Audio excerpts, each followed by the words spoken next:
Yeah, so everyone, Fall Jurash, Cúilín Media. Welcome back, everyone, for another weekend review show here on Cúilín Media. It is episode 25 already of the pod, would you believe, lads, since we started back in September, this joint venture between on Clihe, Gaelic Statsman, Faithful Podcast, and Gaelic Fan TV.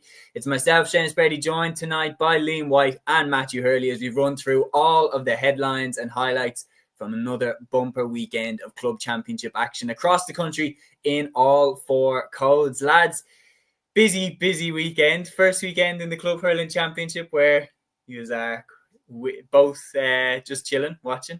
But how are we keeping, lads? Matthew, I'll come to you first. Yeah, very good, to be fair, James. Yeah, I suppose there were some decent games over the weekend. Obviously, the Ergnats LGFA story really took the headlines. Some brilliant performances, obviously. Marie O'Neill, Cathy Carey as well. Like, it was just an incredible day for Ergnats to get their day in the sun, obviously. The Ulster semi-final was brilliant between Scottstown and Newbridge. Even though, funnily enough, I actually watched Arsenal and Chelsea instead because after the hurling game, the Munster hurling game today, I was done, to be honest. Ballygunner absolutely blitzed Ergnats in so many ways today. And yeah, there was some decent stories over the weekend. Obviously, Loughgiel from Kilkenny reaching the LGFA junior final, which is a magnificent achievement for those players involved. Some other great stories across the grades, not just in senior and intermediate and junior as well. So looking forward to getting into it, yeah. So I suppose the games are shortening down as the post would suggest and things like that, but there's a lot more finals, a lot more semi-finals being decided, and LGFA and Camogie are now both in their final stages in senior, intermediate and junior as well, which is obviously great to see. Yeah, no, the cream really is rising to the top now, isn't it, Liam? Yeah, absolutely. We won't talk about Chelsea Arsenal anyways. That was a dreadful result for us. But yeah, no, I think the weekend was interesting enough from the perspective that we kind of said it before we came on air, that it was either incredibly predictable or it was extremely unpredictable. You know, there was like no in between, to be honest with you. You either got one of the biggest shocks of the year or you just got the most predictable results of the year. So, but no, like Matthew said, we're heading into the nitty gritty of the year now. A lot of finals to come over the next couple of weeks in both the All-Ireland and junior intermediate level, and starting to go into the provincials now, or to the All-Ireland series now for the seniors and all that. So yeah, no, look, plenty to get into. Looking forward to it. Yeah, no, we are going to dive straight in terms of what is the biggest and most eye-catching result from the weekend. And once you knew the backstory of this game, this result is absolutely incredible. St. Ergnats went away to Kilmacud Crokes and beat them 112-110. And what makes it even more incredible is that the game was on in Kilmacud's backyard. Kilmacud were overwhelming favourites coming into the contest, but Ergnats have the likes of Maria O'Neill, they have the likes of Brona Devlin, they're Antrim champions, they won the Ulster Championship for the first time in their history, but I don't think anyone saw this one coming. Matthew, what an incredible win. It was absolutely sensational. In fairness to Ergnats, and even the backstory that not just the game was on Stillorgan, and not just because they're playing the Dublin champions and Kilmacud, who obviously tested Kilkerrin all the way last year in the All-Ireland final. This is the first ever Antrim team to reach an LGFA senior club final, which is a magnificent achievement for not just Ergnats in general, but for Antrim LGFA as well. It's a fantastic achievement. And Brona Devlin's goal, I don't know if you see this, that's the clip of Brona Devlin's goal. Kilmacud did a bit of a playing around at the back. It was a bit of a poor goal to concede. But once Marie O'Neill saw sight of the goal, she was going for it. And what a finish into the bottom corner. I think Jerome Quinn quoted this in commentary from the highlights I looked at it anyway. He was saying that little old Ergnats, toppling Kilmacud Crokes, he knew as soon as the ball hit the back of the net then, the shock was coming. And what a day for Ergnats and Antrim LGFA. As I mentioned, Marie O'Neill getting the goal. She also got another 4 points to add to her tally. 1-4, excellent display. Brona Devlin, as you mentioned there, Seamus, excellent player in the Antrim team. As well as that, Cathy Carey, who's now retired from the Antrim LGFA team, she got 5 points today. Exceptional performance from everybody in the Ergnats team. And what a display. Not just to beat Kilmacud Crokes today, but to beat a side like Loughgiel in the Ulster final. It's a magnificent story, and probably one of the stories of the year. We talk about Loughgiel in the LGFA, we talk about other teams and things like that in the men's game, but you have to look at this story and say, wow, what an achievement from St. Ergnats. And look, I know Kilkerrin will be a difficult side in the final, but whatever happens in the final, they've done Antrim proud, they've done their club proud, and they've done everybody, the underdogs in more ways than one proud. It's an absolutely exceptional achievement. Congratulations to everybody involved. And They should celebrate this. Obviously, they have the week off next week. It's an All-Ireland final before Christmas. Then they'll be looking forward to that, going to Croke Park. It's an exceptional achievement, and congrats to all involved there. It is absolutely nuts, isn't it, Liam? When you consider myself and yourself not too long ago were giving out stick about the fact that Kilmacud had home advantage. And to be honest, I still stand by what I said on that episode, and I'm sure you still do as well. It still wasn't fair that the game was being played in Kilmacud. It wasn't fair on Comeragh Rangers that game was being played in Kilkerrin Clonberne, which we'll come to next. But for Ergnats, like, to just, yeah, so what? We'll go and play the game anyway, and we'll beat them in their own backyard. Unbelievable attitude to have by them. Just incredible stuff. Yeah, no, it's fantastic. No, I still agree that there shouldn't be an All-Ireland, a predicament where an All-Ireland club semi-final is being held in a club's home ground.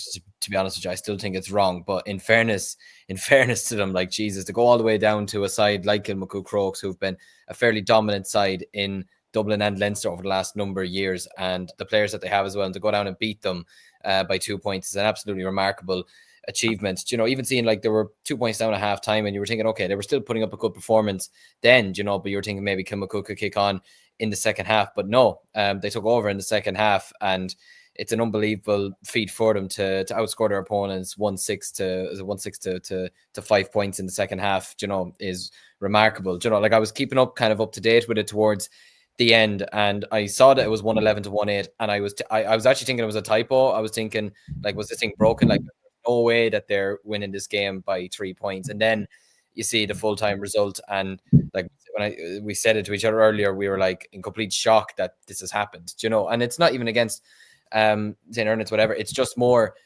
with Kilmacud having home advantage and what they've done over the last number of years, and how much of a good side that they are, and how confidently and how comprehensively they won the Leinster Championship as well, especially against Loughgiel in that Leinster final.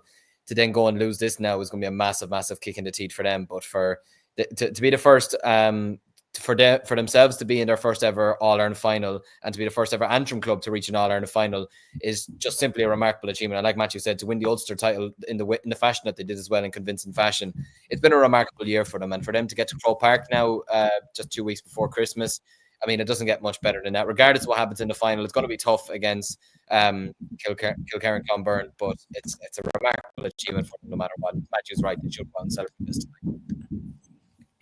Yeah, I mean, there's no doubt about it. When you have like a challenge like that they were presented with, I'm going to be honest, I thought that they were being teed up for a tough defeat. Especially going into the belly of the beast, to go into Kilmacud's backyard. I thought it was kind of teed up for them to have a bad day at the office. But Matthew, like, let's be honest, with Kilmacud Crokes, the minute the Kilmacud Crokes got out of Dublin, it was very clear what the narrative was around their season. Could they put right the wrongs of last year and beat Kilkerrin Clonberne in the final? And especially when it was them two on the other side of the draw from each other, then it was obvious that they might meet in a final. Do you think it's a case that Kilmacud just genuinely had one eye on the final, especially when they were, you know, let's be honest, home advantage in a semi-final? What more do you want? It was all there for them. How have they left this one behind? You make a very good point there, Seamus, about maybe taking their eye off the ball in some ways more than one, because they do have not just inter-county standard Dublin players, but they have inter-county players from across the country. The likes of Niamh Cotter from Cork, the likes of Alva Daffron from Galway. They have some serious talented players, and they tested Kilkerrin Clonberne all the way. And especially, I think, once they got past Dunshaughlin in the Leinster Championship, that was a Dunshaughlin team that had some talented players from Meath. And you were thinking then, as soon as they got past that big test that Dunshaughlin would have offered, you were thinking then it's just a case of not if they'd reached the All-Ireland final, but when they reach the All-Ireland final, can they put it up to Kilkerrin Clonberne? And that is always a dangerous, dangerous mindset. The mindset, with the greatest respect to Ergnats, I think once Ergal Kieran were taken out in Ulster, they do have the likes of the Canavans and things like that, and they do have historical kind of elements within not just the whole range of their club, obviously their men's side reaching the All-Ireland final last year.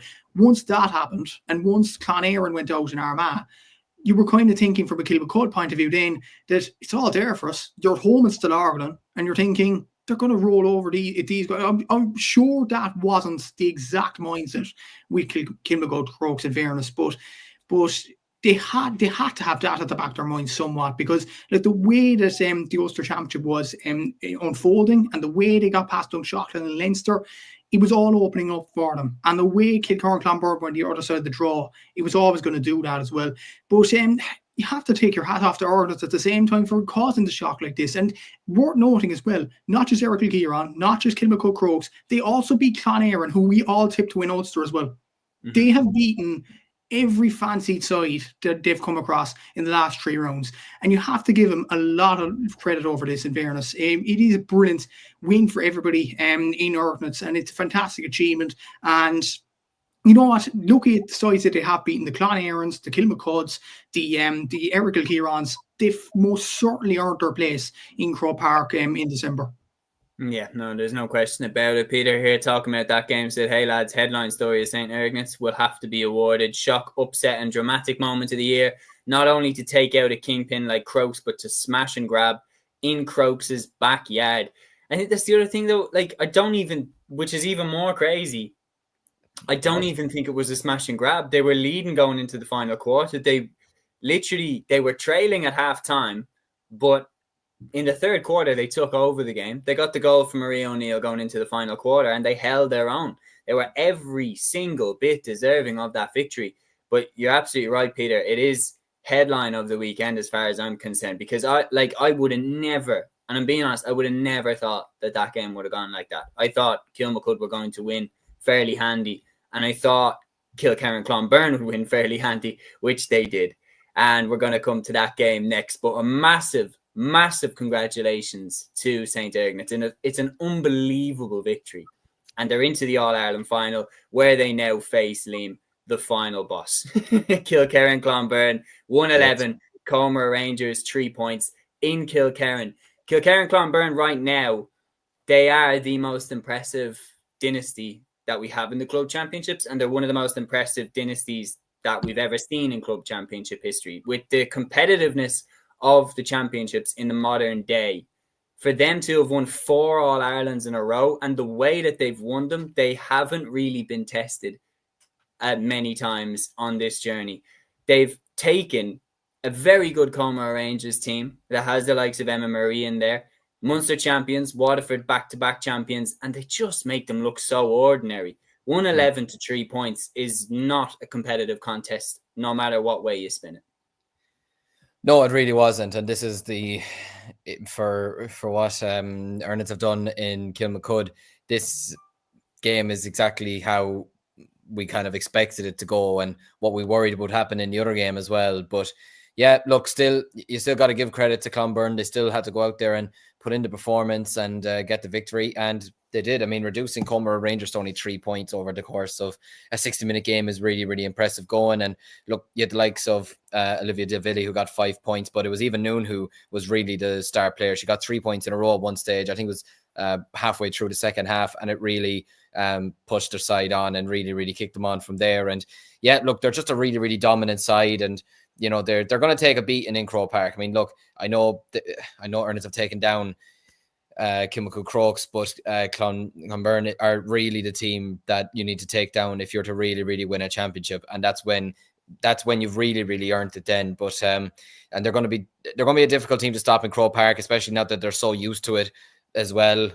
So I don't want to jinx them again, to be honest with you, because this could come back and bite me again. But I feel like you can't look past Kilkerrin Clonberne for the All-Ireland again this year. If they're beating a side like Comeragh Rangers by that scoreline, a team that deservedly won the Munster Championship and won the Waterford Championship in very convincing fashion as well, over the side that I predicted. But sure, every prediction I do this year goes wrong anyway, so not that matters anymore. But in the club.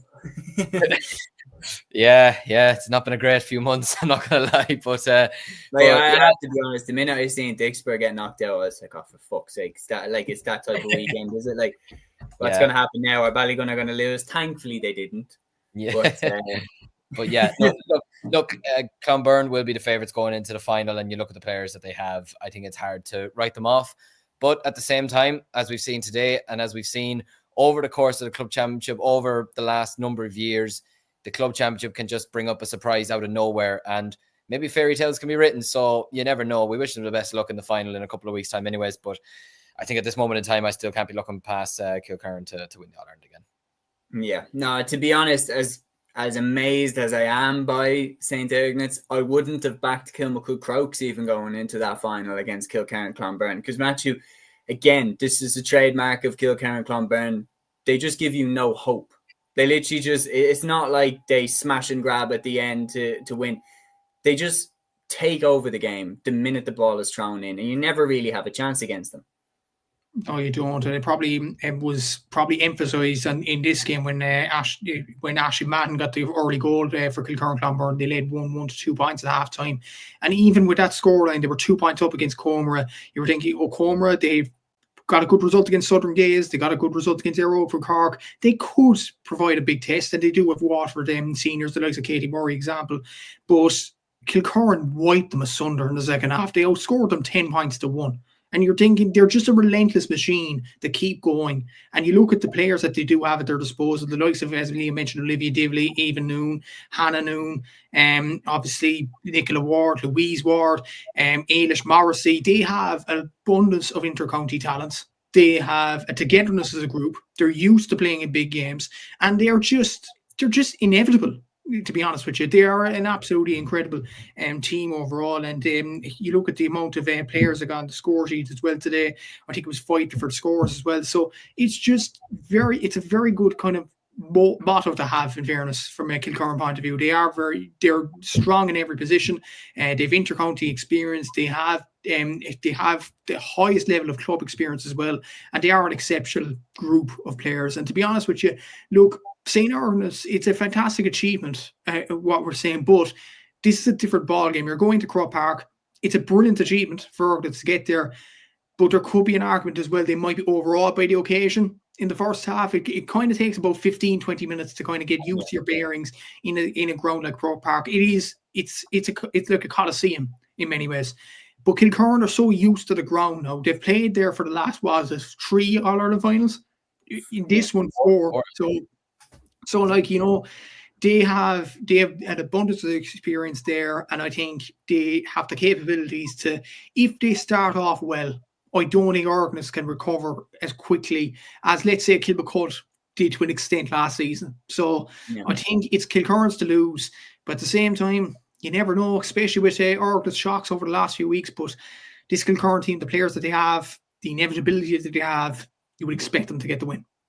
Yeah, no, well said. I think it's not meant to come across at all as a disrespect towards Ergnats. They've been absolutely amazing, but it's just when you look at what Kilkerrin have done, you would be crazy to say that they're not favourites going into the final.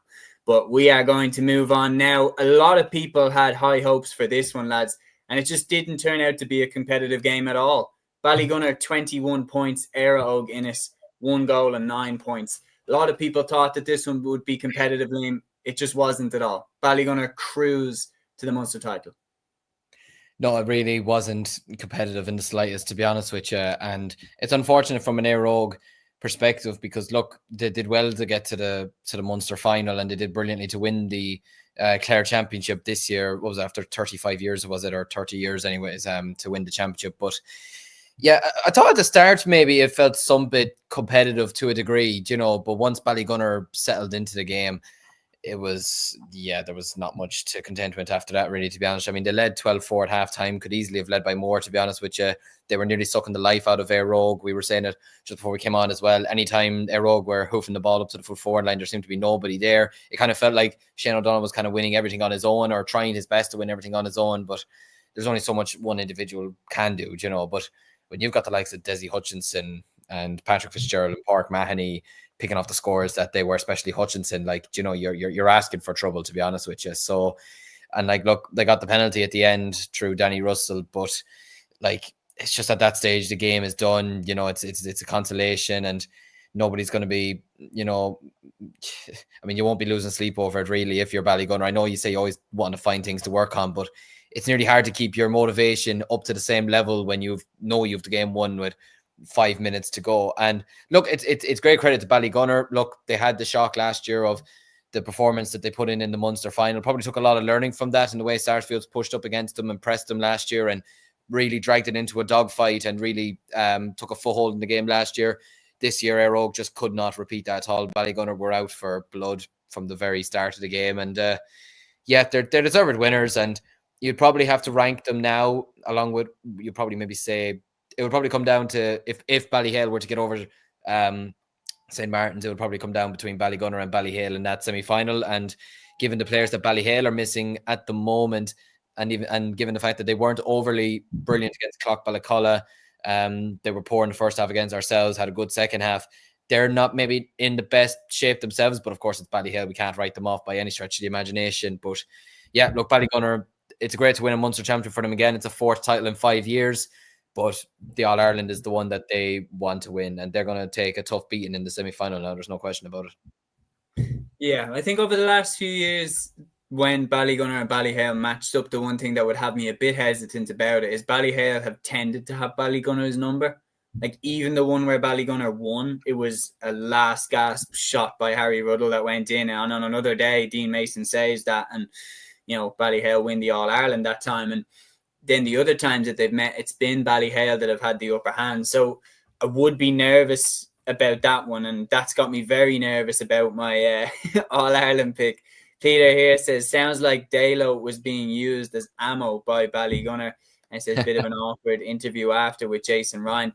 I thought that was very, very interesting. We've had more comments in here. Ryan sent 2 very disappointing hurling finals. Both underdogs didn't perform. Hopefully St. Martin's do perform next weekend. Peter also saying here, Munster final, a very poor spectacle. Ballygunner doing what they do best. It's an interesting point that Peter brings up, Matthew, that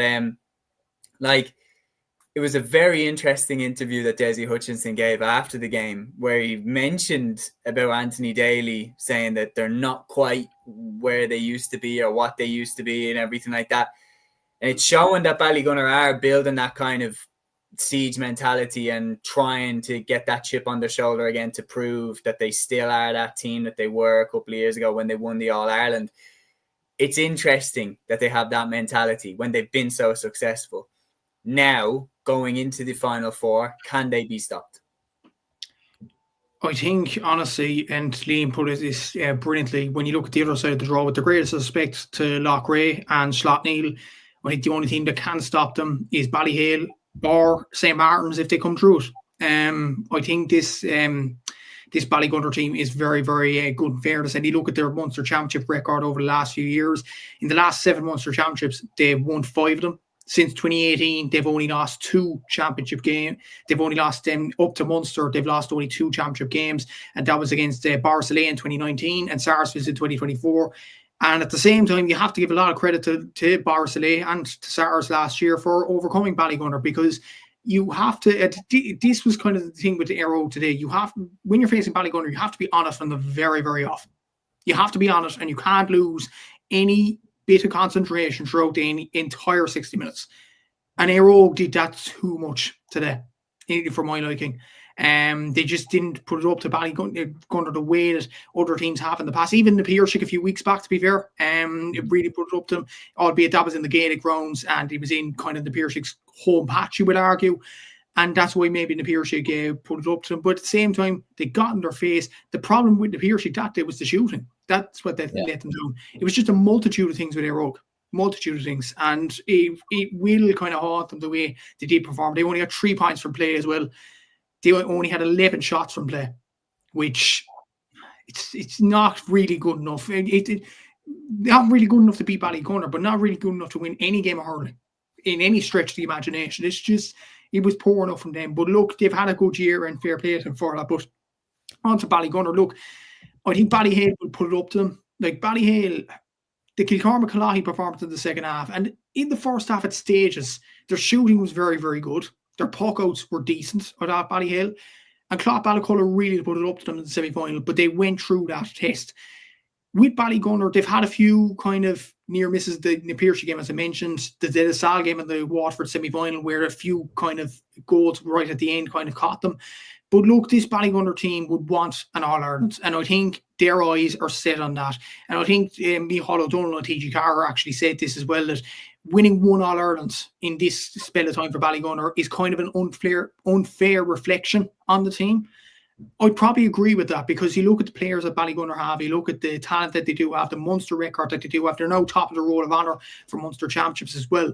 They are a very, very good side, and you would take a special performance to beat them.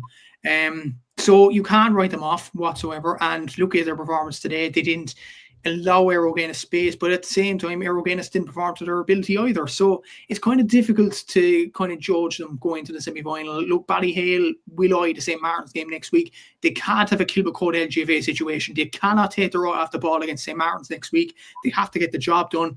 And if they get the job done, move on to the Ballygunner game, and it'll be an absolute cracker. I'd imagine that game, if Ballyhale get through that, it'll be on a Thurles. That'll be a cracker, and the best team win after that. But look, Ballygunner, they ain't going nowhere. They're a decent side. And what Jason Ryan and Desi Hutchins were saying, I think they're kind of playing the long game in a way. They were ecstatic to win the Munster Championship, but what they're eyeing really is an All-Ireland title. And in a way, I think many people like Anthony Daly and other people in the media might have been discounting Ballygunner because of the managerial change.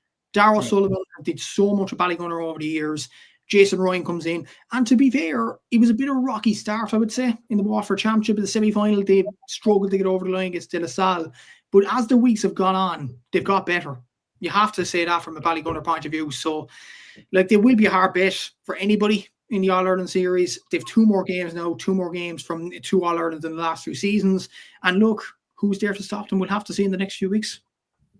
Well, when Matthew puts it on paper there like that, Liam, 5 Munsters in 7 seasons is crazy for a province that is so competitive and constantly produces teams that are absolutely fantastic. And to only lose twice in the Munster Championship to teams of the calibre of Stars and to Borrisley, and to constantly see off the likes of Napirsig, Doon, Ballyea, and now Aero Guinness. It's remarkable how good and how consistent they've been.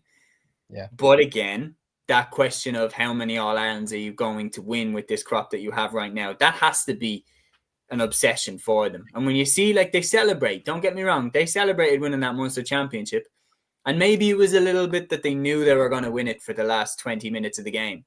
But the celebrations weren't too ecstatic compared to, when you saw, say, for example, I don't know, Coolair or Strandhill win the Connacht Football Championship, and it was absolute carnage.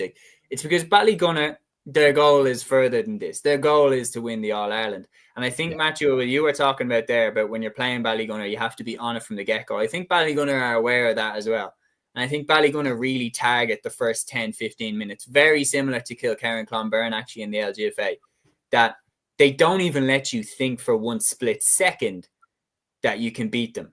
They target those first 10, 15 minutes to immediately establish a bit of a platform over you, that already you're 5 points behind, you're 6 points behind, and all of a sudden you're chasing the game immediately. And that's why the first 15 minutes, 20 minutes against Ballygunner is so important. And when they have been beaten those times against Stars, against Borrisley, a good start has been crucial. And any team that's done all right against Ballygunner has usually made a good start.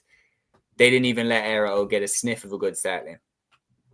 No, they genuinely didn't. I was disappointed in a way with Erog, how they were kind of standing off them at times and they weren't pushing up on them. I know it's easier said than done, and I know the conditions were absolutely dreadful watching it. I'd say they were swimming back. They're swimming back to Waterford this evening and to Clare this evening. But still, no, I agree with what Maggie said there. You have to get in their face from the very start of a game. And like you mentioned there, 5 Munsters in the last 7 years, and the 2 sides that they lost to went on to reach the All-Ireland finals, so it's not like there was any disgrace in losing to them either, so yeah, and he mentioned there, Napiersig's biggest problem on that day that they played in the first round was their shooting, but their pressing on them was really good. They were getting up in their faces, they were being physical with them, which is what Sarsfields did last year, and that's why they ultimately won last year, because they tested them and they pushed them and they were physical with them. They got up in their faces, they were playing the right balls at the right time. They were being smart about it.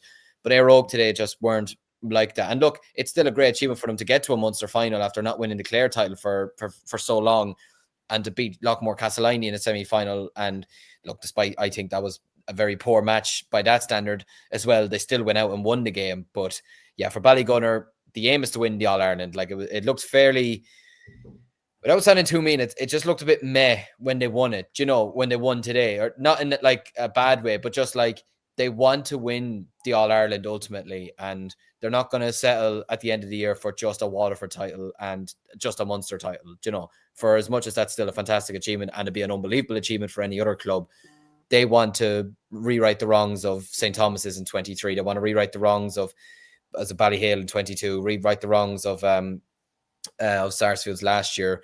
You know, like they want to rewrite all these wrongs and get rid of all these demons from them. So yeah, look, it's a fantastic achievement from them, and it's a good performance from them.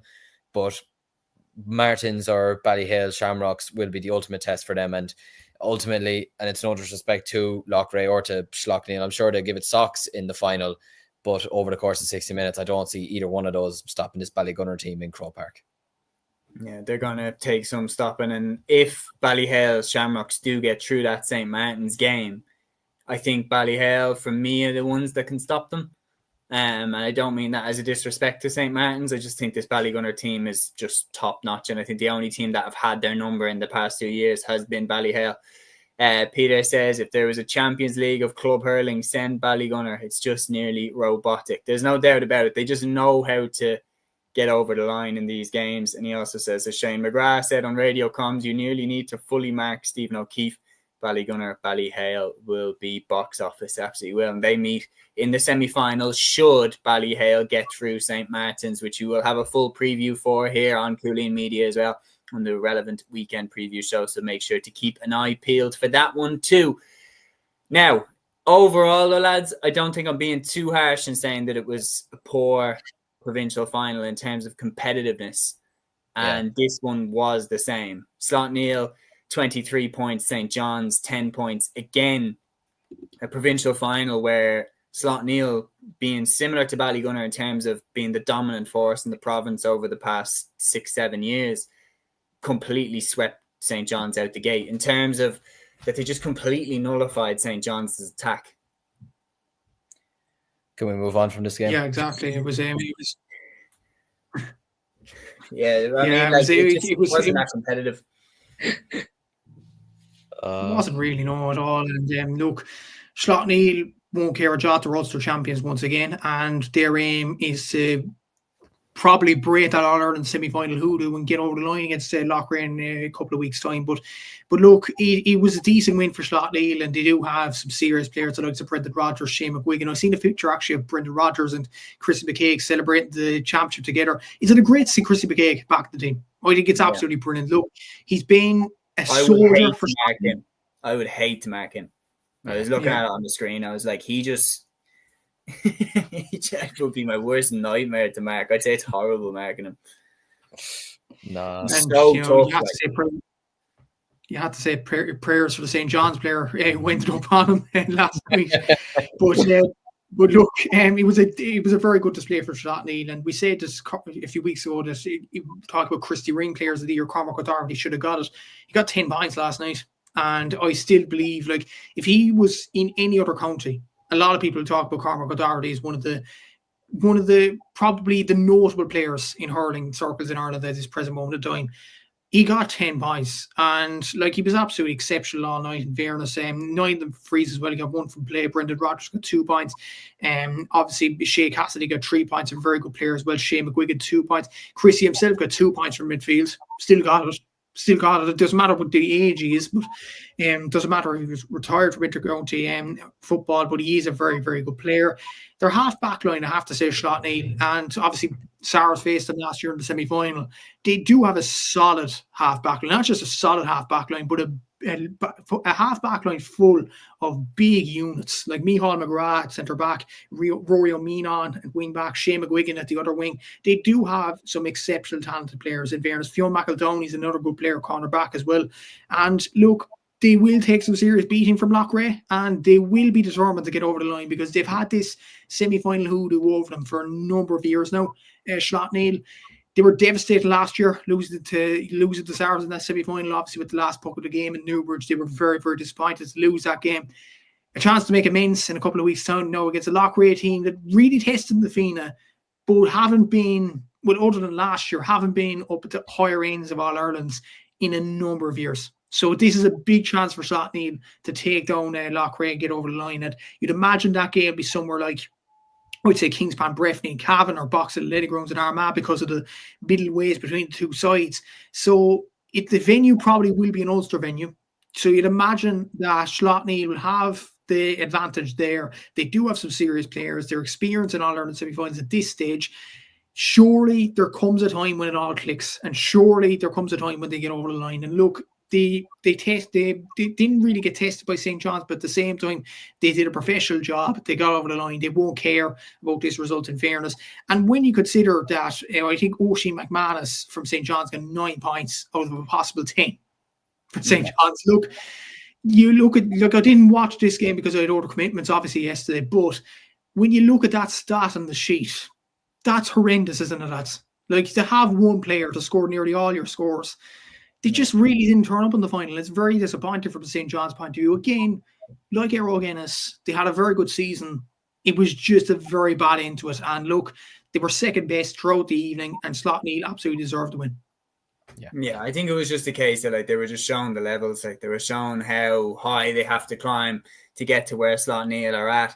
Going forward, though, Liam, I mean, you look back at last season, in that semi-final that they played, and that goal chance that Slaughtneil had going down the home stretch, that no doubt has been living in their head ever since. They have unfinished business with the club championship as well. And correct me if I'm wrong, have they? I don't think they've been to the All-Ireland hurling final. The semi-final has always been their undoing. Not to my knowledge, no. Yeah, no. I'd say haven't been. You haven't. Yeah, certainly not in the last 15 years or anything. They haven't been.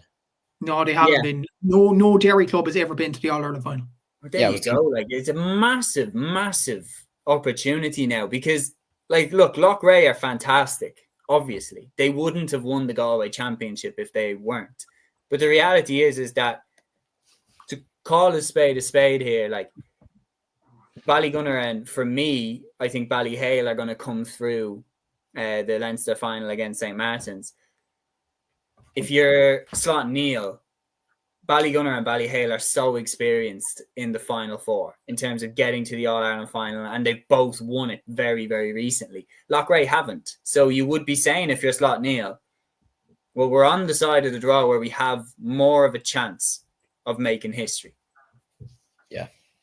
Yeah, 100%. No, they're probably on a more favourable side of the draw, and especially with the fact that when was the Galway final? It was a few weeks ago as well. So, like, it's not like Loughgiel have had, I mean, where are you going to get challenge matches at this time of the year as well, with most clubs finished? Nobody's going to want to play a match, do you know what I mean? Because they're all off on the beer for the winter, or they're back training with their county. So, yeah, look, Slaughtneil, it's a massive, massive opportunity for a dairy club as well to reach an All-Ireland final. Would be an unbelievable achievement. And when you look at the players that they do have, the Cormac O'Dohertys, the Shea Cassidys, the Chrissy McKaigs, the Brendan Rodgers, who I rate very, very highly, like, it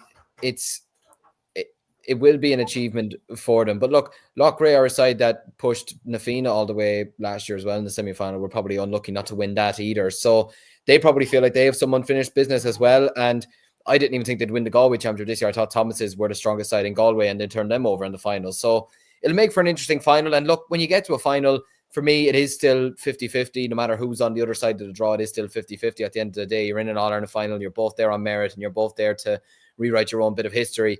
But I do agree, look, they're on the more favourable side of the draw. I'd imagine they're probably happier to be playing Loughgiel than they would have been Ballygunner or Ballyhale. But yeah, and that's I will say as well, I agree completely with Matthew.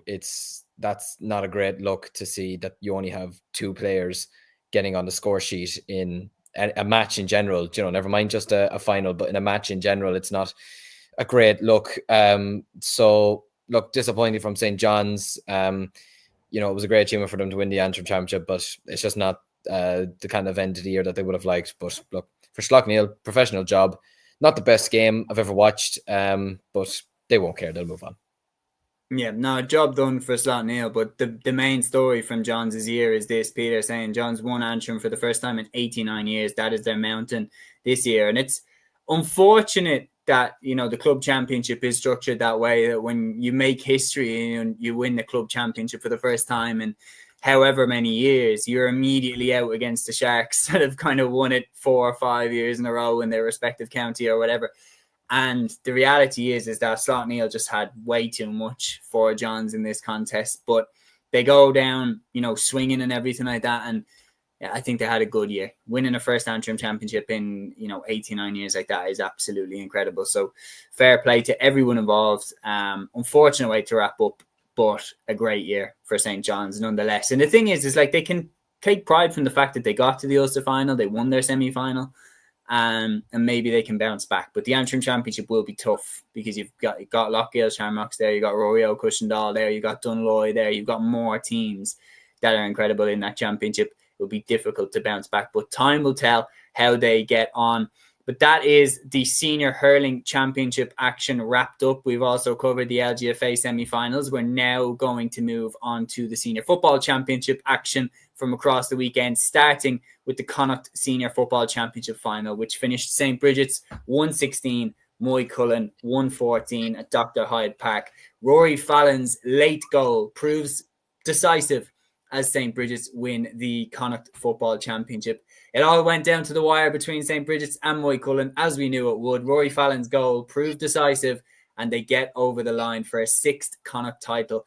Matthew, we always knew this one was going to be close. It certainly was. I'd love to know what was in Rory Fallon's mindset when he took that shot. Like, seriously, like most players would actually loop it over the bar or fist it over the bar. But what a finish. What a finish into the bottom corner. And it's serious, I would say, determination to get the ball into the back of the net. What a finish as well. And look, Brigids didn't have their own way in this game. They had some probably better spells in the game than Moycullen. Moycullen got a lucky goal, I would say, in the first half through Fiacre McDonald. It was a long ball lofted in, and to be honest, it was in the back of the net before I even knew it was in the back of the net. Loughgiel and T.G. Carr. But look, they did have their bad points at that stage, and then obviously Moycullen took the lead with that point at the very end. At the very end, you were thinking Moycullen are going to go and win this game now. And then Brigids go down the other end, just put the ball over the barrier, thinking, take this game to extra time and manage it from there. But what a finish by Rory. It was a really, really good finish. And to be fair, I think Brigids deserved it. On the balance of play, on the balance of what players stood up, I think they absolutely deserved it in terms of their play today. Conor Hand, what a performance from him, 7 points from play. I know 2 of them were 2-pointers, but the 2-pointer, the stroke at halftime is absolutely crucial in keeping Brigids right in touch. Ben O'Carroll got 4 points, 3 from play as well. Very good display from him. Shane Conan, Bobby Nugent didn't have his best game today, but still got on the score sheet. Paul McGrath. I think just on the side note, Paul McGrath's speech at the end of it, obviously for paying tribute to the late Don Kennellan as well, I thought was absolutely brilliant in fairness. And it doesn't just epitomise Paul McGrath as a captain, a leader, and an excellent player for Brigids, but what a human being as well to do that. Obviously, Moycullen would have been down to the dumps after losing that game, but to pay tribute to him like that, I thought it was one of the most.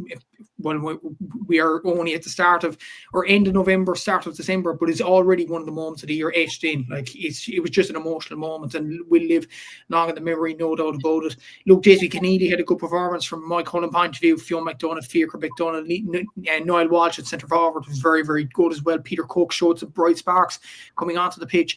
But ultimately, I think Brigids were the better team, and I think the better team won on the day. They did 60% shooting accuracy compared to Moycullen's 46%. I think they were better at probably taking their opportunities than Moycullen were throughout the day, and ultimately that's what got them over the line today. I thought, yes, Moycullen might have been better on the kick-out. They had stronger players, they had more physical kind of attribute players, but Brigids had more quality, and I think that quality will be decisive in taking down whoever it is in the All Ireland semi-final, whether it be Scottstown, whether it be Kilkenny. And look, it was a brilliant win for Brigids, and yeah, they got over the line, they got over steep test, and what a hero Rory Fallon is. Yeah, no, it was an absolutely incredible finish, and as you said, fair play to Paul McGrath for how he handled the post-match speech and everything. That was a lovely touch.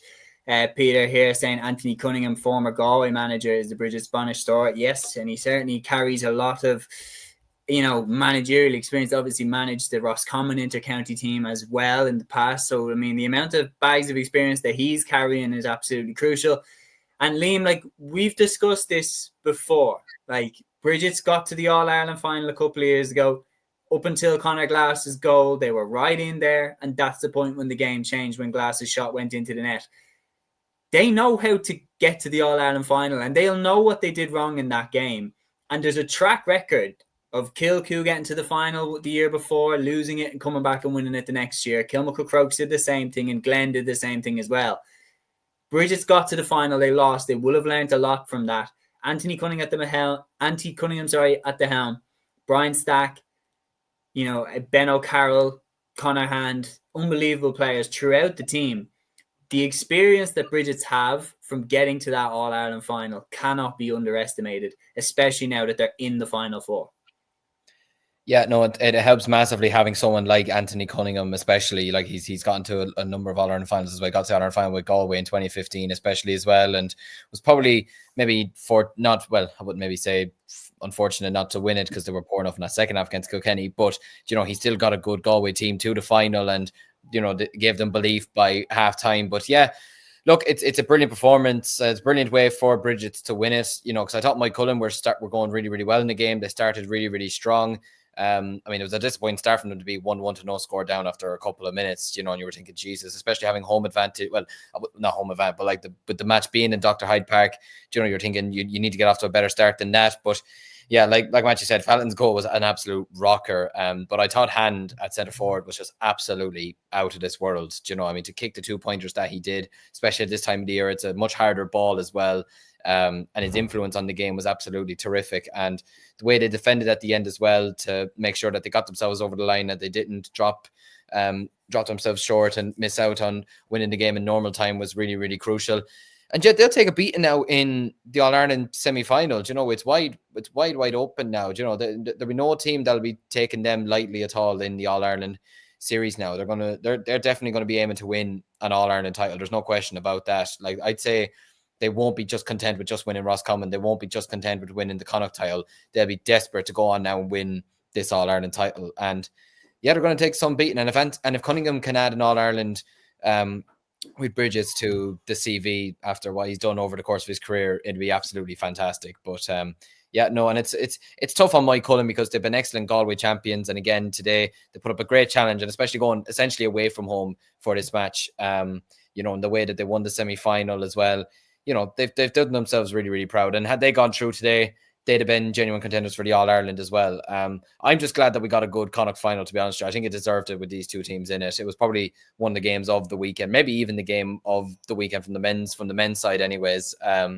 But yeah, congratulations to Brigids anyways. I'm delighted that the team that I predicted to win was won by the team that knocked my team out. So Aaron has a crystal ball of some kind, but fair play to Brigids. Great win for them.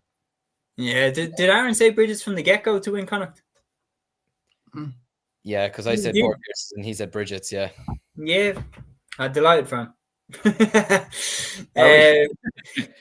Not bitter at all, yeah, not bitter at all. I didn't pick Salt Hill or anything who didn't get out of Galway. But anyway, we'll carry on into the next game. You mentioned as well, Liam, about that potentially being the men's football game of the weekend. I think it has a strong rival in this one. What a game this was between, apologies, let me just fix that up.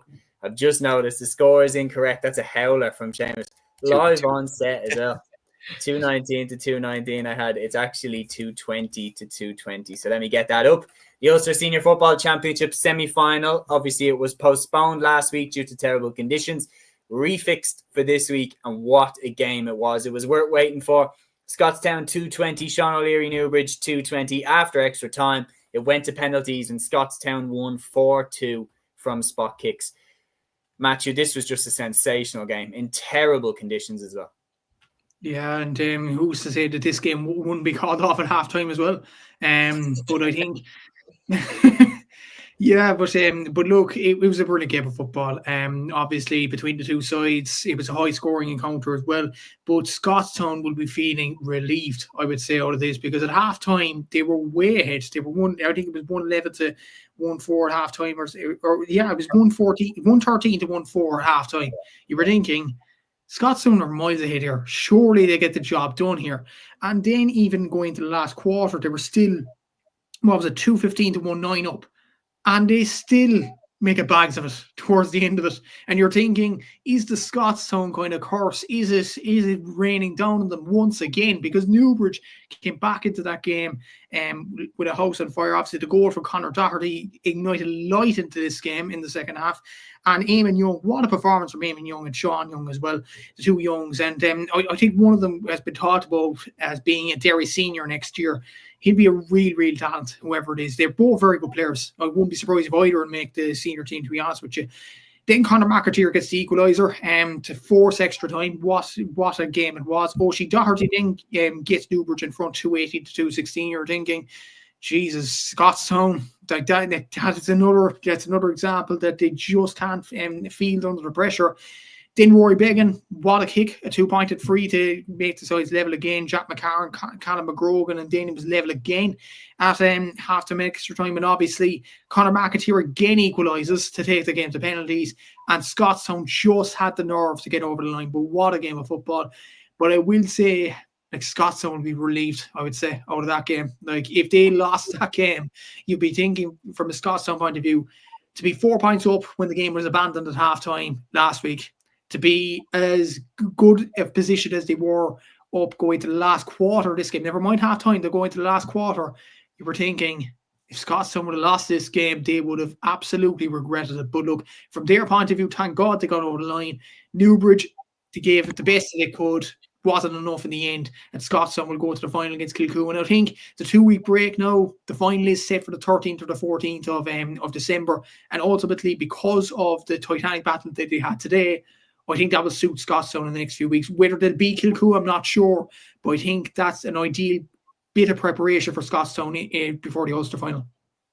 Yeah, it's really interesting because when you look at it, like, how exactly do the Scottstown management feel? Obviously delighted to get through the game, but you've got so much to be happy with. The mettle that your team showed to not panic, under any circumstances, even when Newbridge had them against the ropes.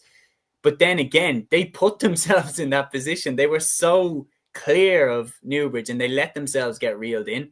That being said, they're in a fantastic position now going into this final against Kilkenny, because Kilkenny will be favourites. And on paper, you're looking at the players that Scottstown have. They have the players to do serious damage to Kilkenny. No question about it. And like it or not, their mettle was tested in this game. Tested to the max, and they've passed the test. Now, they passed on penalties. Once it goes into penalties, it can go either way. But the point is, in the club championship, it just simply doesn't matter. In the club championship, it doesn't matter how you get there, by hook or by crook. You just get to the next round.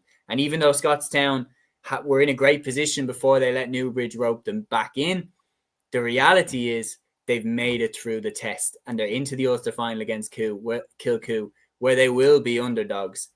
They won't care. There's not the same pressure on them to get over the line, and they are very, very dangerous as underdogs. And if I were Kilkenny, I would be sweating over that one. Even though the game last year, Kilkenny made mincemeat of them, I don't think that's going to happen again this year. I think Scottstown will have learned a lot, and they'll take it into the next game. Liam, what did you make of it? Well, I think winning it on penalties, again, I had this conversation with Arian Delaney the other day, who's the Shamrocks Camogie manager, which, first of all, congratulations to them today on their win and reaching the All-Ireland final. And Arian, if you're probably not watching, but if you are watching, I'll appreciate another interview in a week or two's time for me show, if that's okay.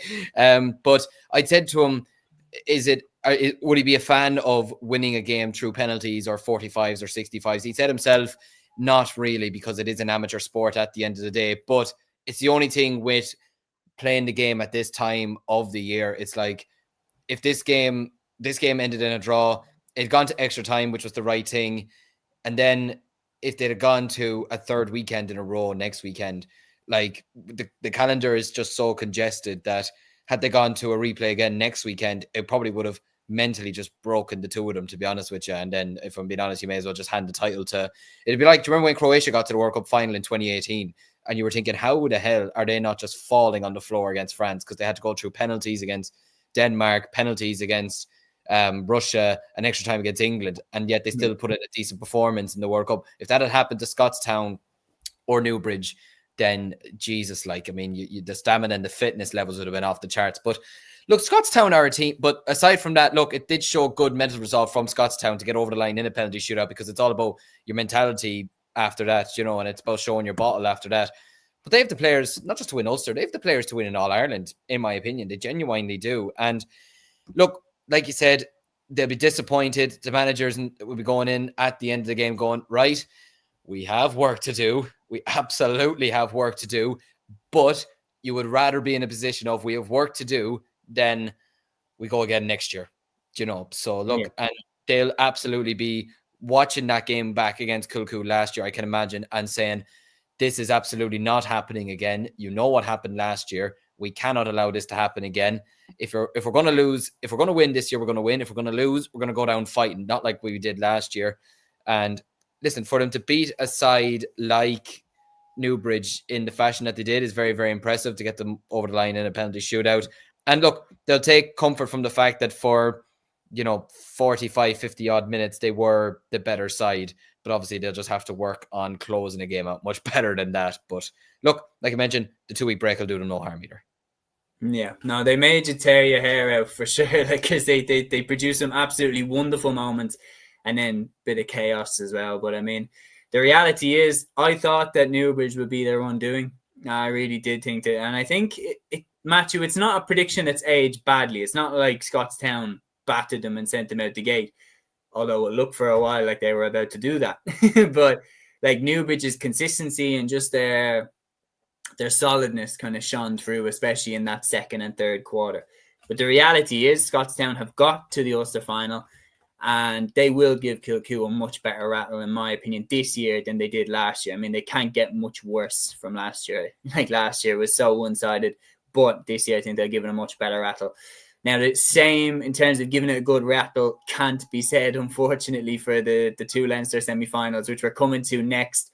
We'll start off with the Athy Portarlington game in St. Conleth's Park. Look, Athy just keep marching on. They held Portarlington basically at arm's length for the entire game. And you know what? Given that they were two one-sided games, I'm going to throw Ballyboden in here as well. Ballyboden St. Enda's 2-19, Tullamore 10 points in O'Connor Park. And Liam, you were at that game. Just talk us through it, man, because it seemed to be anyway. I wasn't watching the game on Clubber, unfortunately. I was actually working yesterday, but when I watched it back, it seemed like it was very much just a case of like bam bam before you can even blink, like, and all of a sudden Ballyboden have 2 goals on the board and the game's over. Yeah, sort of similarly to kind of Ballygunner Aerogue today. Tullamore kind of started off like well for like the first 5-6 minutes, and you were thinking, okay, a few nice movements here, they're defending well here, and they're getting the ball back, whatever.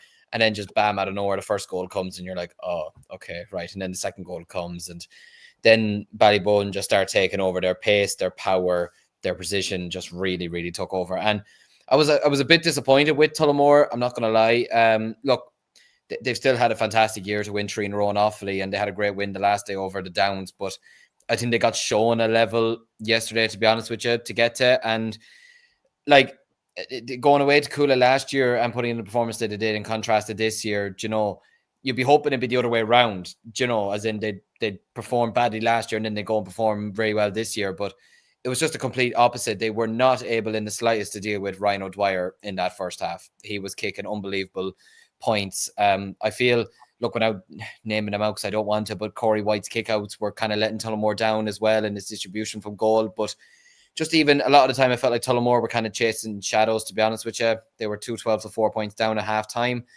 And yeah, it was just a real uphill battle from there. They got it back to 2-12 to 10 points, I believe. That's the closest they got it back to. But Ballyboden just kicked on for the remainder of the last 5-10 minutes or so and never really looked back, to be honest with you. And look, they're going to take some stopping in the final against the tie.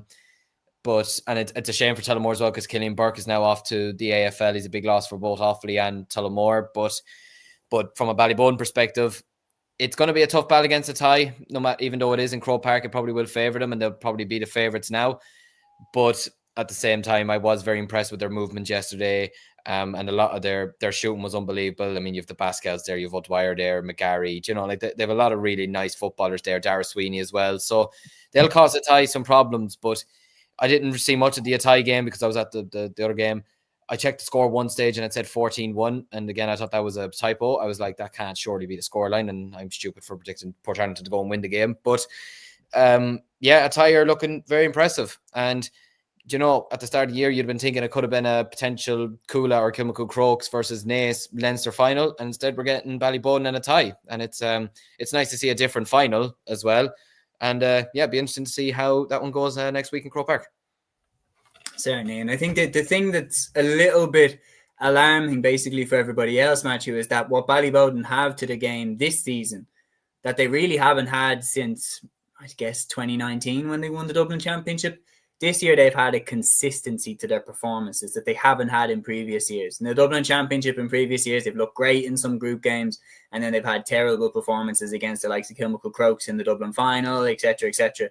Whereas this year, in every game that they've played, they've maintained a certain level, and they have been very, very good. The game against Cúilín was especially one that I looked at like, wow, that was a brilliant game of football, and Ballyboden dethroned Cúilín. Like, it wasn't a case of Cúilín were bad. Cúilín were very good. And I remember, 40 minutes into that game, Cúilín are, ahead. And I'm thinking Cúilín are looking good for another All-Ireland push here. They looked really, really good in that game up until Bowden absolutely turned them over in the last 10 minutes. Ballyboden are in a nice position. And they're going in against Athy in this final. I think they're going to win. Where do you see Ballyboden's season going? Is there an argument to say, Seamus, that they haven't been truly tested yet other than the Cúilín game, Ballyboden? I thought the Nafina game was tough in a way. Conditions were terrible, but Nafina weren't great that day. I will accept that. And apart from that, in the Dublin Championship, they weren't tested. So it's a really good point. The one test they did have was Cúilín. Since then, they haven't really been tested. You're right. But have a tie since Naas? They haven't either, but I'm talking about probably later down the line in terms of the All-Ireland conversation. Yeah. Because the Munster finalists will meet the Leinster finalists in the All-Ireland semi-final, or the winners of both competitions. And I think Dingle and the Bars are both better equipped at this stage than Athy and Ballyboden. I might be. It's a good debate. It's a good debate. I will 100% say Athy for sure. I'm not going to argue on that one. Bowden, Dingle, and Bars. I think Bowden, Dingle, and the Bars, I think they're very even. Yeah. It's a difficult one. I've said for the outset, I said to you and I said it to Aaron as well, I haven't rated this Ballyboden team when I watched them against Nafina, and I kind of have to stick to that kind of thing. Mm-hmm. Look, it was a brilliant win over Tullamore, but they didn't get tested in the game. Neither did Athy against Port Arlington. For the record, I do think Ballyboden will beat Athy because the game is on in Croke Park, because it's close to their home venue, and most of them players are used to the stadium rather than Athy players.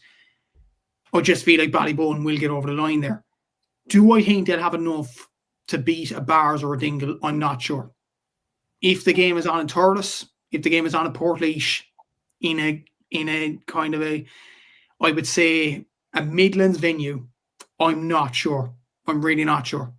So it's going to be it's going to be very interesting to see in the next few weeks. Obviously, Athy, Niall Kelly had a very good performance with 10 points. But he won't get that much space in Croke Park against Ballyboden. Like, Ballyboden will be converging on them. Look, Port Arlington were very, very poor against Old Leckland in the first round. They got a good win against Naomh Martin in the quarter-final, but then again, they haven't been really impressive. Tullamore, I thought, would put up more of a test than they did against Ballyboden, I'll be honest with you, especially with the game being on in Glennis O'Connell Park. I thought they'd put in more of a test there. But they just didn't throw the game, as Liam was mentioning there, and it just didn't feel like the game was there in the melting pot throughout the whole thing. And that was the concerning thing from the Tullamore point of view. It's a weirdly concerning thing from Tullamore that over the last number of years in the Leinster Championship, they've actually performed better away from home than they have at home. Like, they should have beaten Naas in 2021 in Kildare. They probably, I'm trying to think now, they were very, very poor against Summerhill at home in 23. They went away to Wicklow last year and won. They went away to Westmeath this year and won. And they went away to Dublin last year and performed well. And then this year they were very, very poor. So that's a bit of a concern from them as well, that they're not making the most out of their home advantage in Tullamore. Sorry to interrupt you, Matthew. Yeah, but it is a very good point to be here about Tullamore and probably their home struggles. And the fact that O'Connor Park isn't the town of Tullamore, you would have expected the Tullamore players to be used to the surroundings. It's just a weird one. It really is from a Tullamore point of view. But look, Ballyboden and the tie, I think Ballyboden will go on and win the game in the end. I'm just worried from a Ballyboden point of view that they haven't been tested enough. And that would be a disadvantage to them going to an All-Ireland semi-final against Dingle or the Bars. Be very interesting. I think the one thing as well, though, is that it's very, very, very, again, could a game between the Bars and Dingle, could that take something from the Bars or Dingle? Because I do agree with you. I think it's going to be a much harder test for whoever comes out of that Munster final than it will for Ballyboden. I think Bowden will beat a tie. Could the Bars at Dingle, could they be knackered more so than Ballyboden? Long journey on the road? Probably not. But let's say, for example, in a much more testing game, maybe somebody pulls up with an injury or something. Again, these are all hypothetical things. But if Dingle lose someone else, and they've already lost Mark O'Connor back to Australia, if Tom O'Sullivan pulls up with a hamstring, or if Paul Gainey pulls up with a hamstring in extra time or something like that, because I think that game will be grueling between Finbarrs and Dingle. And there was a few comments in about it earlier. Where is that game being played, Matthew? Thurles. Okay. Yeah, again, Thurles, it didn't look like the pitch was holding up okay in this game. It will be interested to see in football, will the pitch get an awful treatment if the weather is like it was today? I think it's shaping up to be a battle. I really think it is. And I do fancy the Bars to take it. I think if Mark O'Connor was there, I'd be tempted. Just a confirmation there, Seamus. Mark O'Connor's definitely out, is he? Well, hasn't he gone back to Australia? He wasn't. He was there for the Munster game, so I'm not sure. Okay. Well, it's a massive swinger either way. And when we were doing the power rankings, I seen somewhere that he's going back, but it's just not confirmed exactly when he's going back. And I don't think it's a case that he'll be there for the final. But my thing is right, if he's gone, and again, I could be wrong. I could be wrong with this one. I'm not 100% sure. But if he's gone, that's a world-class midfielder gone from Dingle. And he's gone around the position that, in my opinion, Finbarrs are the strongest. Ian Maguire, Brian Hayes. You need somebody who can compete with them there. And if Mark O'Connor's gone, I just think that tips it massively in Finbarrs' favour. Because on a night like that, I'm not expecting that conditions will be great. The midfield battle is going to become tough. And I think the Bars will have the upper hand when it comes to that. But it's going to be really, really interesting. And then I think whoever wins that will face Ballyboden or a tie in the semi-final. And then you've got Kilkenny and Brigids meeting on the other side. Quick picks for a final, lads. Who do we think is going to be in there on the 30th of November? I'm going to say the final is going to be the Bars against Kilkenny. Liam? Bars against Brigids. I'd agree with you, Seamus. It's you're backing the Bars now to beat Ballyboden. Oh yes. Interesting. We'll say about the Mark O'Connor thing. If Mark O'Connor's there for Dingle, it's going to be very, very close to call. Yeah. But then again, nothing's very clear, is it? No. What? It will be fucking a tie against Scottstown or something like. Yeah. It's another thing I wanted to bring up with you as well. All Ireland semi-finals before Christmas with the hurling or after Christmas like the football? Good question. I don't know. It's we've had this debate before about the calendar and everything. It's very tough, lads, isn't it? I do think when you look at this, I think if people seriously have a problem with Scottstown and Newbridge being decided on penalties and not being given another day out, then people do need to be more open to the club championship moving back to the old system of having the final around St. Patrick's Day. Because I think having the club championship where it has a little bit more wiggle room and stuff like that, I think that needs to be, because you can't have another week. If that game went to a replay and it was being played next week, and you had the Connacht, Leinster and Munster finals all decided, and the Ulster is still at the semi-final stage, it's a big problem for how the competition is structured. So that game needed to be decided today.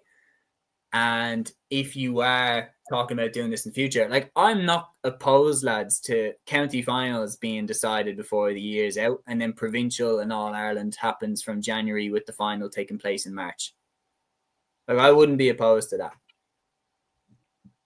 It's an interesting structure, and it is the way that we used to do it, isn't it? It used to be like you'd finish your provincial before in around December, and then the All-Ireland semi-finals. Because I remember when we got to the Ireland final, we won the title in December against Ullart, and then we played Thurles in February, and then the All-Ireland final was in March. That was the way I do think as well, yeah, actually, like, there'd be a lot of college players, wouldn't there? There'd be a lot of college players playing Sigerson and Fitzgibbon and stuff like that. And we seen Tommy Conroy when he got his injury, like, around the time that he was playing for about 6 or 7 different teams. It would cause problems. Like, can you do it? Probably not. But, like, I like the idea almost of it having, like, 2 blocks, if you're going to do it that way. That, like, it goes up to county final, and then the county finals are done, and that brings, like, Act 1 to an end almost. And then you move into the All-Ireland stages. But it's interesting, and there's no easy answer to it. The final code before we wrap up, we are going to go with, and Matthew, I'm fully assuming, by the way, that you've gone for the Bars against Kilkenny. Yeah. Yeah, it's going to be really, really, really difficult to call, though. Like, I think the one that I'm most nervous about is Dingle, the Bars. I think that's the tightest one to call, in my opinion. And we're going to move on now to the Senior Camogie Championship Finals, which took place on Saturday. And starting with this one, there goes my All-Ireland pick. Athenry 1-9, Dicksboro 10 points in Kinnegad. Dicksboro, who were the last All-Ireland Camogie champions to be left in the competition. They won it, obviously, in 2023. Eliminated by Athenry, the same side who knocked out Sarsfields. Now Athenry are through to the final, Liam. Incredible stuff. Yeah, we're fairly stupid after Thursday, aren't we? Jesus, we got so many of them wrong. But no, look, fair play to Athenry. It's a fantastic victory for them. It's a great achievement to beat this Dicksboro team who have so many fantastic players all across the ranks, and to win it by 2 points as well, to get themselves over the line, to get themselves into an All-Ireland final, is an absolutely unbelievable achievement. To win it 1-9 to 10 points, defeating the 2023 All-Ireland champions is fantastic. You had Emer Keane, Jessica Gill, who were fantastic for Athenry in this game. Even McGlynn as well, stretching their lead in the second half. And yeah, Sinead Feeney as well, who was having a top-class game. Sabina Rabbit as well was on form as well. You know, all their kind of big players that needed to step up on the day did. And, you know, and Dervla Higgins as well deserves a massive, massive shout as well. And yeah, for them to beat SARS, who I think they were my All-Ireland picks to win it, which was gone down the drain now as well. And to go and then beat a team of Dicksboro's caliber, especially after the way they won the Leinster Championship, is unbelievable. But it's kind of unfortunate for Dicksboro. I think they were kind of being kept in the game a lot by Aoife Prendergast's freeze, which, you know, I know at this time of the year, freeze becomes a big part of the game, especially, but they probably needed more from the likes of Orla Henrik, etc., to get themselves really closer in this game. But no, great credit to Athenry in an All-Ireland final. Do I see them? You know, I didn't see them beating Dicksboro. I didn't see them beating Sarsfield. So I'm afraid to say I don't see them beating Finbarrs now in case they go and do it. But they have a very good chance of doing it now. But it is going to take a big scalp now. If they go and beat SARS, Dicksboro, and Finbarrs to win an All-Ireland final, then it'll be one of the best All-Ireland wins we've seen in a long, long time, in my opinion. I think when he puts it that way, Matthew, it's very, very hard to argue. Like, if Athenry do go all the way and beat Finbarrs, it is a miraculous achievement. It's a fantastic achievement. And obviously you have the experienced players in the Athenry team like Jessica Gill, who got the goal in the first half to kind of set the tone for Athenry. And Therese, you know her as Therese Maher from a legend as a Galway player. She's now Therese Donoghue apparently, and she did play for Athenry around the middle of the park in this game. She played from the very start, and fair play to her for getting, you know, minutes into her legs and getting the win here for Athenry. Like, it was a fantastic achievement. Obviously, as Ian mentioned, Dervla Higgins had a good display. Sabina Rabbit, Clodagh Burke. Like, to be fair, Athenry you might think it's a shot, but they do have some decent players like Sabina Rabbit, Olwen Rabbit, Trace Donoghue, obviously, Dervla Higgins. Like, they do have some very good players, good inter-county players from a Galway point of view. And obviously, they beat Sarsfields, they beat Dicksboro, the last 2 All-Ireland champions. Like, to beat those 2 sides, it's almost like you have to go on and win the All-Ireland. Then, haven't you? Look, the Bars will provide a big test of the final, but Athenry, because of that reason, and because they have like Galway experienced campaigners, the likes of the Rabbits and the likes of Dervla Higgins, you would fancy Athenry to get over the line. Probably the punters would go for Athenry, but it is going to be a very difficult final. Look, for Dicksboro, difficult defeat to take. They had good displays for the likes of Jenny Clifford, who got 2 points in the first half, Orla Hanrick, Amy Clifford, Aoife Prendergast, Rachel Dowling, So, look, it was a difficult defeat to take for them, but Ava McLean and Kerry O'Driscoll finished it off for Athenry in this game. Look, it was a difficult defeat for Dicksboro, but brilliant win for Athenry. And look, if they win the All-Ireland, as Liam mentioned there, it'd be one of the best All-Ireland wins that a side could have. Yeah, they've really taken out the best. I mean, that's how you want to win a championship, by beating the best, and they've really, really have done it. To beat Sars, to beat Dicksboro, and now Finbarr's in their way. If they can do that, it will be incredible, but Finbarr's will take some beating. And I'm going to throw this back to you, Matthew. What a game this was. Took extra time to separate St. Finbarr's and Loughgiel Shamrocks, but it did finish in the favour of the Bars, 3-15 to 3-14 after extra time, the minimum between them, but the Bars are through to the final. More than that, Seamus. And this is like a broken record after extra time again. Jesus. This doesn't stop, really. Look, I'm not in favour, I said this at previous shows, I'm not in favour of this, to be honest with you, but look, it is what it is in Camogie. And the Bars have been through 2 extra times in this campaign so far. Against it doesn't mention that in match reports. Like, it really just says, the Bars won after extra time. No, it was after extra. Yeah. I think it said it in the Echo, or I said it in the Southern Star when I was reading it. Did it, or after extra? Ortiz when it doesn't. Well, yeah. There you go. Ortiz going to have to step up. I'm joking. But look, it's not a typo anyway. It was after extra time, and what a win for the Bars in the end. Obviously, a dramatic ending. Orla Callan getting an equaliser to make it 3-14 apiece. And then I seen the highlights with Killian Whelan commentating on it. Killian Whelan did a brilliant job on commentating on it, lads. So if you haven't seen the highlights, it's just Killian, the football genius. No, Killian Whelan from Kildare. He does commentary and most of the Kildare games. What a performance in terms of his commentary. But even more impressive, Orla Callan's performance. She got the equalising score to make it 3-14 apiece. And then to spot Ciara Golden to make a run to get the winning score at the end. Brilliant point to put it over the bar by Ciara Golden. But what a ball in for Orla Callan to spot her and to make it 3-15 to 3-14. Goals in the first half of this one in normal time for Orla Callan. Saoirse McCartan had the Finbarrs 2-3 to 5 points up at the break, but Loughgiel really got back into this game. I don't know, again, the highlights, they're all over social media. Like, it was a brilliant goal by Roisin McCormack to bring Loughgiel Shamrocks right back into this game. And she has been a brilliant player for Loughgiel down through the years, a brilliant player for Antrim as well. Fantastic player for TUD in the Ashbourne Cup as well. What a player Roisin McCormack is. And again, we talk about Chrissy McKaig and all them in the men's side. If Roisin McCormack is playing for any other county across the islands, she'd be talked about way more. What a player she is for Antrim and for Loughgiel Shamrocks as well. She buried it into the bottom corner to make it 1-8 to 2-4 on 50 minutes. And then the Bars got it back. They got back to lead this game going into the home stretch of this one. But Amy Boyle brought it to extra time, the original extra time in this one, to make it level. Annie Lynn then got a goal for Loughgiel to make it 2-10 to 2-8 on 65 minutes. Both the Bars were pegged back. And then Loughgiel got another goal. Katrine Dobbin put it into the back of the net. And you're thinking, this game, okay, it's 3-11 to 2-11. This is it. Loughgiel are going to get over the line here. But then, Orla Callan, like every bit of highlights I've seen in this game, Orla Callan was the central figure for the Bars and getting scores. She made the long-bursting run through to the fence, passed it off to Emer Hurley, back of the net, 3-11 apiece. And we're going to extra time. It was a magnificent game of Camogie put in the two sides. And yeah, what a win for the Bars. And obviously Orla Callan deservedly got player of the match as well. They have some fantastic players in the team. It was Kate Wall in the Munster final last week. It's Orla Callan this week. They have different players stepping up at different times. And that is fantastic kind of thing to have from a Bars point of view. They're the first Cork club to reach the senior final since Milford in 2016 as well. So it's a fantastic achievement for Cork Camogie as well. and it will be a fantastic All-Ireland final between St. Finbarr's and Athenry.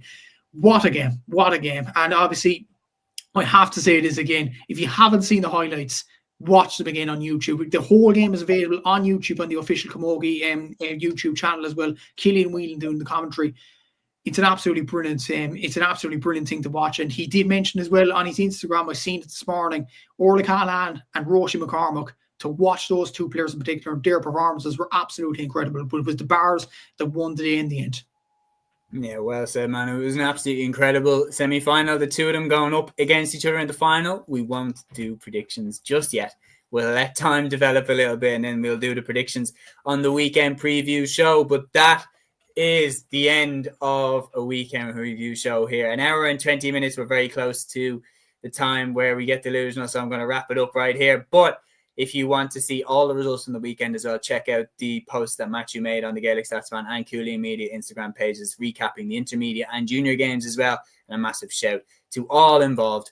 Thank you to Liam and Matthew for jumping on. Thank you to anybody that watched over the course of the stream, and thanks especially to those that got involved in the comments as well. Really helped to make the episode what it was.